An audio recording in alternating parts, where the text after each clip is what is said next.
All right, so we're going to look at a course of study. This is for my Media Arts 2 program. Um, the industry sector is arts, media, and entertainment. It also crosses into manufacturing and product development, as well as information communication technologies. The pathway is design, visual, and media arts, graphic design technology, and also software systems and development. Um, there's some codes here, the hours in the classroom, um, and there's also some jobs that are high paying jobs within the industry. There's a description of the course. Um, this also talks about the dual enrollment, which this course of study is dual enrolled. These are kind of the 6 goals or the learning objectives, the SLOs, student learning objectives. And in my program, it's defined as producing and printing and mounting assignments within a set deadline, evaluating and appraising designs, and the list goes on. It just talks about what we're going to be doing in pretty simple language within the course. If there are prerequisites, it does list the prereqs. A through G, that is a desirable classification. The A through G is recognized by the CSUs in a given area. The F, A, B, C, D, E, F, G. The F is for fine arts, and my program meets the fine art requirement. This class is dual enrolled with Bakersfield College, and the class that it's dual enrolled with is Art B. There we go. Art B20, which is Digital Art 1. Dual enrollment, by the way, is basically the class is a full college class. Students will actually enroll in Bakersfield College. There will be no fee, but they will actually be obtaining college credit simultaneously while obtaining credit in the Kern High School district. It's a fairly new trend. But a lot of schools are doing it and adopting that, and it's a great way to give students a leg up. It's even better than AP. There's no test that needs to be taken.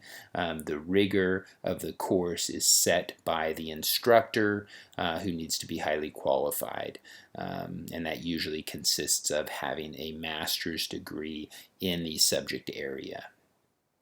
All right, so this talks about how the students will be evaluated.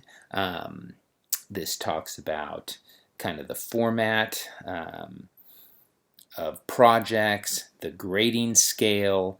My class is on a 5-point grading scale, so 5, 4, 3, 2, 1, and 0. I actually do 0 too. And those correlate to the A, B, C, D, F grading scale. Method of instruction. I love this, simply because this is what I live with, is formative. I live in the formative assessment, as you will as a CTE teacher.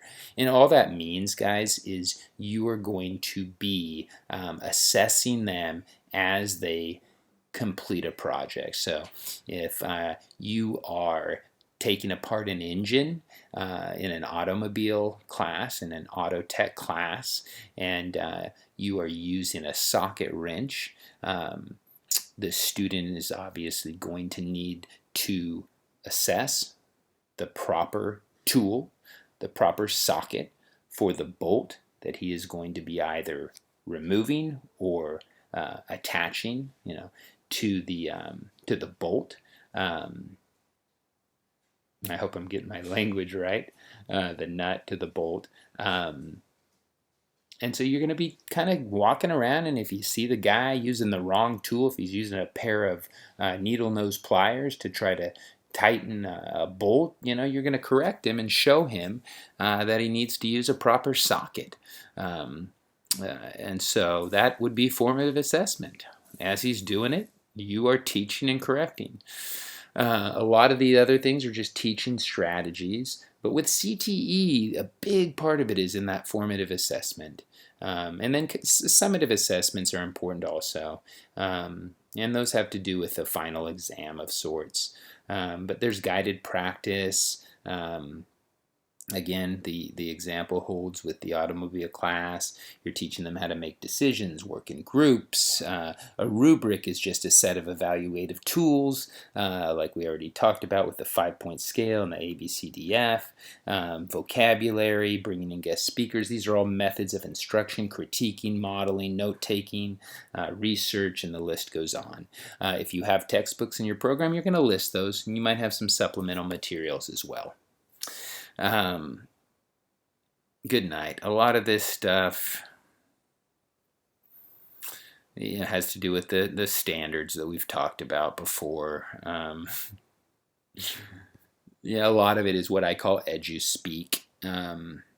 There's codes that line up with goals that we have as educators. If you really just honestly approach all of this stuff through the lens of you are an expert in your field, and I'm not going to get overwhelmed by the 3.7s and the 3.8s and the up at the top, the educational codes and the people who've approved it, which I tend to get overwhelmed by things like that, or at least I used to. I feel like I've successfully navigated through the acronyms of the world. But if you just kind of break it down to the most simplest form and say, what is technology in my field? What is problem solving and critical thinking in my field? You're probably teaching it. You should be, and you probably are. The health and safety within my field. And the list goes on. And we've talked about these standards already in the last video. This is going to get a little more in depth into course introduction and career overview. And we're again looking at standards and pathway standards. AME is the Arts Media Entertainment. We already talked about the CT anchor standards. Here we have the design process, color theory, typography, motion graphics and animation, video editing, photography, web development, and an employment portfolio. So these are all the units that I am going to be covering through my course, and they're listed here. And they're aligned. We call it aligned to standards. So this is a course of study. Again, this sample is going to be available for you in the supplemental material. And you can look at it, and we can talk about it on the discussion board. And you will be either creating your own, or you're going to be using a course of study that has already been written for the course that you're going to be teaching. And that's a COS, or course of study. I talk about a few things in terms of standards. So we have standards for career-ready practice, and then we also have anchor standards. The anchor standards have been expanded upon, and they come out of the standards for career-ready practice. As it says here, the standards for career-ready practice, they are just their fundamental knowledge and skills that students need to prepare for the transition to post-secondary education, career training, or the workforce. And so here they are. We've got appropriate technical skills and academic knowledge. You need to communicate, and this is huge. Anytime you can get the students presenting in your classroom, explaining, communicating, and they need to be able to do that effectively and with reason. You need to be able to develop an education and career plan aligned with personal goals. Goal setting, another huge skill that you will find pays dividends with your students. Your students need to be able to apply technology to enhance productivity. Utilize critical thinking. This is another just foundational skill. Utilize critical thinking to make sense of problems and persevere in solving them. So we want our students not to be quitters, but to keep on going. Students need to practice personal health and understand financial literacy. They need to act as responsible citizens in the workplace and the community. They need to model integrity, ethical leadership, and effective management. They need to be able to work productively in teams while integrating cultural and global competence, and they need to demonstrate creativity and innovation. They need to employ valid and reliable research strategies, and they need to understand the environmental, social, and economic impacts of decisions. So we've got a lot of words here, but these are all things that you were doing when you were on the job in your given industry, and now these are things that we're just kind of breaking down kind of into bulleted points of definable things that are really high-end standards that we want our students to be able to carry on into the workplace.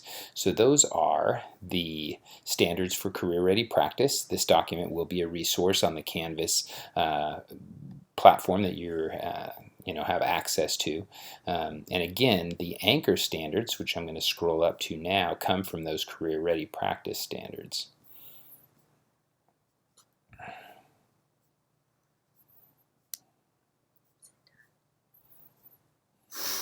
All right, so the CTE anchor standards. So anchor standards, we have academic, we have communication, we have career planning and management, we have technology, problem solving and critical thinking, health and safety, responsibility and flexibility, ethics and legal responsibilities, leadership and teamwork, technical knowledge and skills, demonstration and application. And so you can kind of see that this is a very similar list, but it's tighter and it's more concise. And so these anchor standards come out of the Career Ready standards. They're very similar, but they're more definable and hopefully easier for you to wrap your mind around. But again, these are all things that you were doing when you were on the job, and these are all some of the core things that we're trying to teach our students that really will be useful on any job that they do, whether it's a part-time job or a career. These are all high-end skills that we want them to be thinking about on a regular basis. And those are our CTE anchor standards as well as our career ready standards.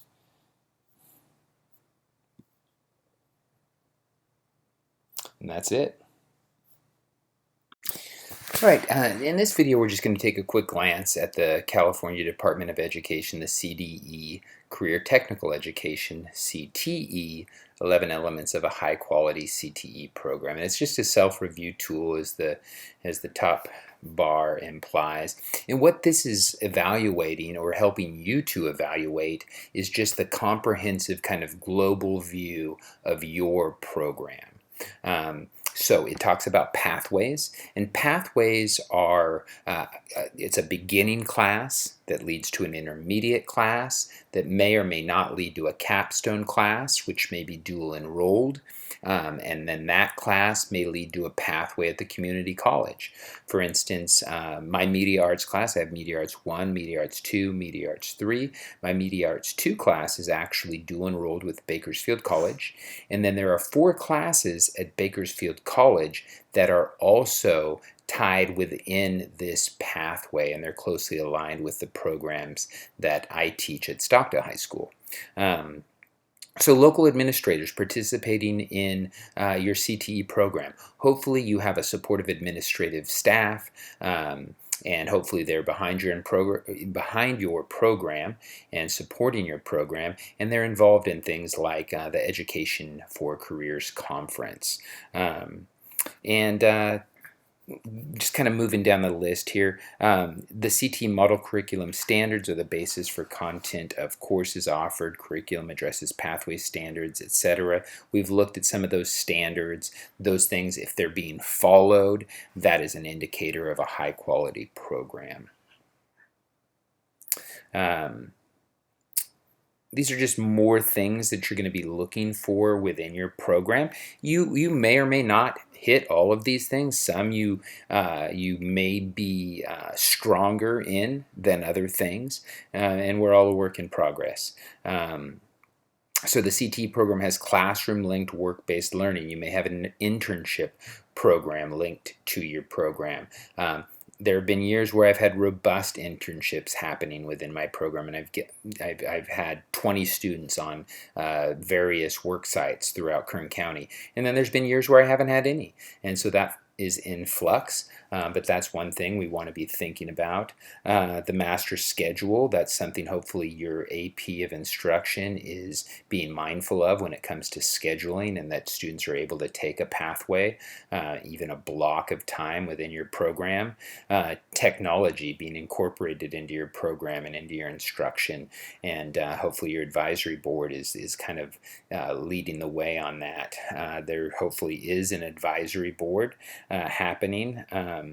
And also there is a collaboration between academic teachers and CTE teachers. I know that's an area where I could spend more time, although I just had a really amazing collaboration last summer with a math teacher where we did mathematics for animation, and it was fascinating. And that was really a fun project because Brian Devitt, who's a math teacher at Stockdale High School, was really amazed to see animation happen, and he was animating, and he was teaching me about mathematics and plotting things out on a graph. So there was some good collaboration happening there. Industry certifications, UC, A through G credit, these are all things. Articulation with community college, dual enrollment, these are all indicators of a high quality program. So career opportunities should be always the focus in your program, and not just within your specific discipline, but careers as a whole. You want your students to be self-evaluating their goals, their aspirations, their strengths, their weaknesses. Post-secondary education and training opportunities is something you want your students to be thinking about. You want your students to be thinking about a 4-year plan while they're in high school. Those are all evidence of a high-quality CTE program. So there should be a career technical organization, a CTSO, and there's many out there. Skills USA is one of the primary ones within the current high school district, and that would qualify as a CTSO, and that's again evidence of a strong CTE program.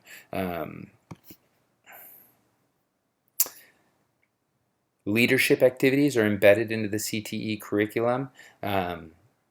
My class structure is set up in terms of an organic leadership where juniors and seniors take on the role as project managers within the class structure, and they're responsible for the higher end equipment in terms of laser cutting, 3D printing, motion control camera rigs, higher end camera gear, and they're responsible not only for producing high-end output, but also training other students within that model. And that's an example of leadership within the classroom. So here's more on CTSOs.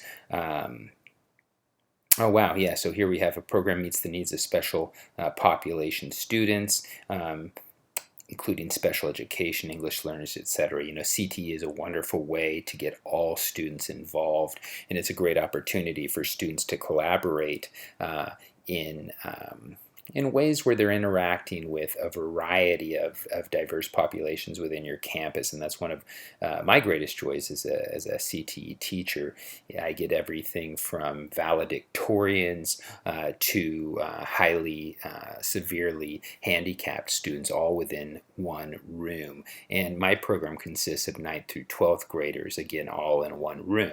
So you have a variety of ages, abilities, all working together, and it's always amazing because I find that the valedictorians are sometimes the students that are the most challenged within my program, because it is a program where you have to think critically and you have to be a problem solver, which is one of the high-end skills that we really want to focus on. So some of the quote lower performing students in academics, and we know this, they're going to thrive in your CTE program, and so that's exciting. So students are made aware of non-traditional CTE offerings and pathways that lead to high skill, high wage, or high demand careers, and using the Occupational Outlook Handbook to identify earning potential of a job as related to the type of education that the student will need in order to do that specific job. That's something that I place a high priority on. Moving along the list, the advisory committee, we've talked about that.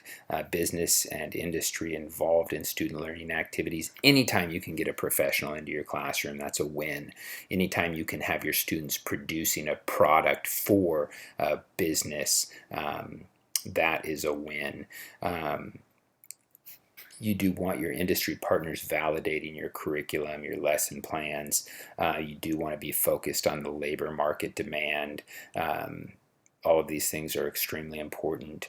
Industry certifications. In my program, those are less important. My certification really would be the portfolio of the student.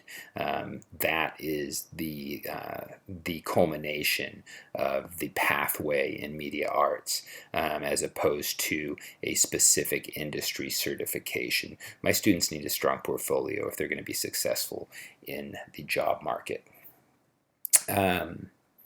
So a program of study with a post-secondary institution. My program again is dual enrolled. Yours might be articulated. Definitely you want it A through G approved.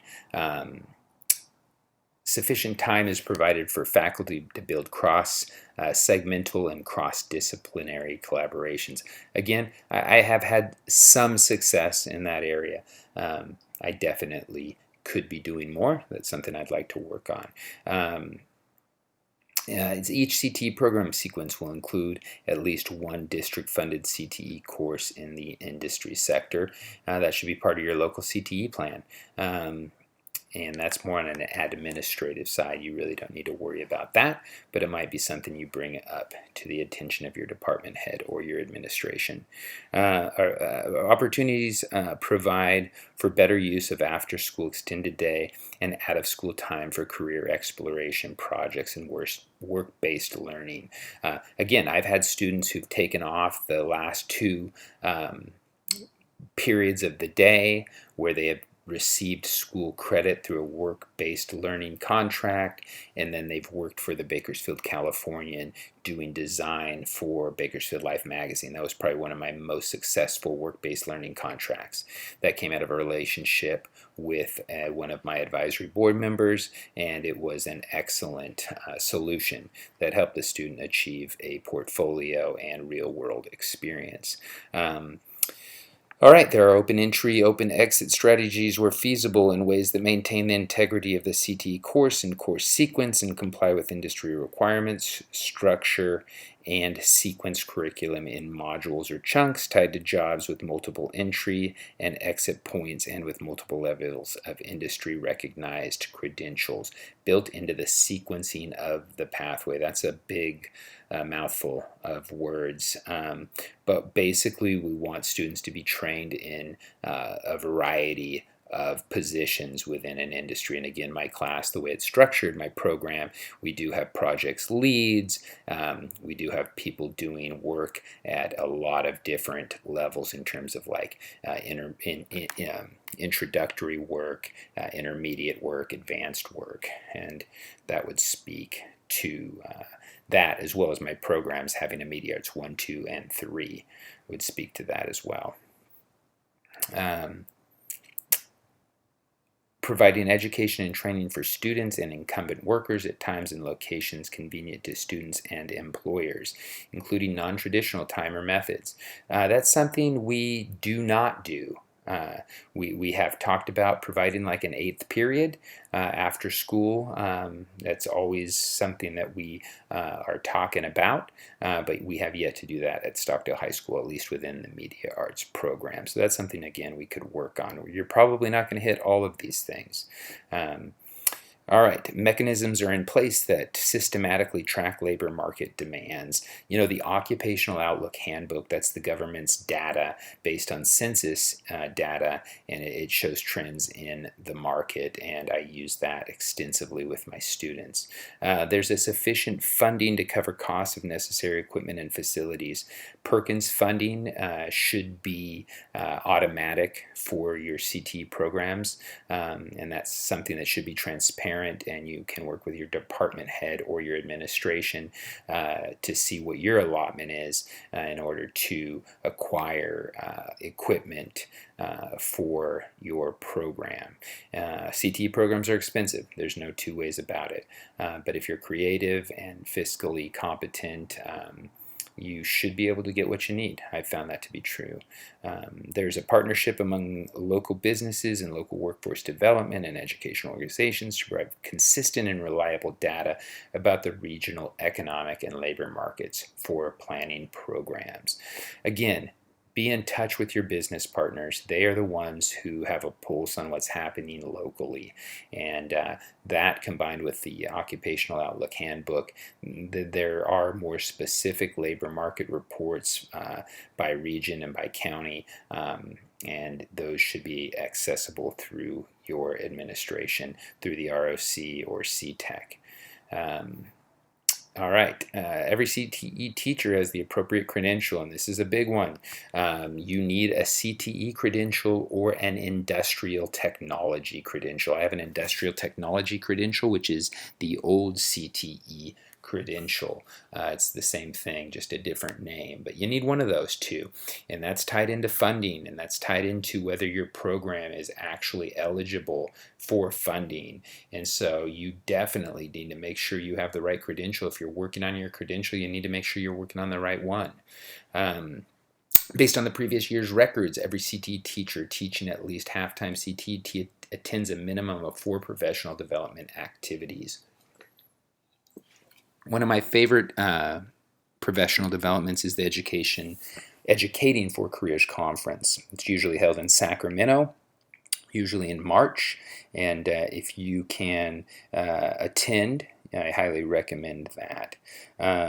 You should be attending staff meetings with your department, keeping records and minutes. There should be a CTE plan on file with your administration. Again, that's more of an administration part of this. So is updating the CTE plan. And your administration should be talking to you about these things. In the enrollment report, this is a lot of administration stuff. Graduate follow-up. Yeah, these are all administrative things, and that almost ends it. The last thing here is marketing and communication, and you should be marketing your program. You should have promotional material in order to attract students and high quality students to take your program. And that's it. 11 elements of a high quality CTE program. Talk about advisory boards. An advisory board is part of your CTE program, and it is made up of industry partners within the community. And your industry partners are people who are working in the industry for which you are teaching. So for my industry in media arts, there are several designers and technology business people on my advisory board. And really, it's just a cohort, a brain trust of people who know where the industry is today and where it's going tomorrow. And what they do is it's designed to help keep your program relevant and help teach your kids how to be ready for the job market today and the job market for the future. Usually your advisory board is going to be made up of a current student, a former student, your industry partners, as well as an administrator. And it's a wonderful way to keep things relevant and to make sure that your students are trained for the jobs of today and for tomorrow. And that's an advisory board. I ask you to network with the people that you already know from your own work experience and continue to reach out to other people within our community and even virtually throughout our state, nation, and even internationally. And the whole mission of CTE is to be teaching our students industry skills so that they are ready to transition from school to work. And an advisory board is a key component of making that happen. So that's an advisory board.